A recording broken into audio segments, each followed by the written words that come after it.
আমার তো 2 মেয়ে আছে, আমি তো দেখি বাসায় বা অনেকের কমপ্লেনগুলো আমরা শুনি। আমাদের এখনকার বাচ্চাদেরকে ভেজিটেবলস দিলে খায় না, মাছ দিলে খায় না, অর্গানিক ভালো ভালো খাবার দিলে শাকসবজি খায় না। কি খাবে জানেন?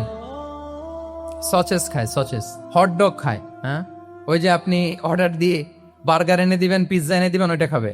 ইনস্ট্যান্ট নুডলস খাবে, স্যুপ খাবে, ফ্রোজেন যত মিল আছে এগুলো খাবে, টিনজাত খাবার যেগুলো দীর্ঘদিন সংরক্ষণ করে রাখা হয়।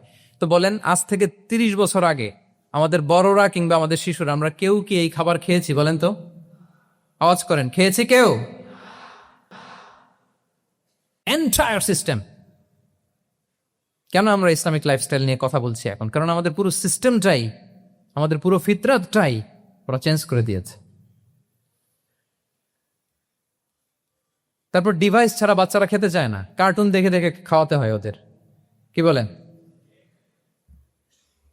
আচ্ছা বলেন তো, আজ থেকে 30 বছর পেছনে ব্যাক টু দ্য হিস্ট্রিতে যদি আমরা যাই, 70-এর দশকে, 80-র দশকে বাংলাদেশের কোন একটা গ্রামের কথা, একটা পল্লীর কথা আপনি একটু চিন্তা করেন তো।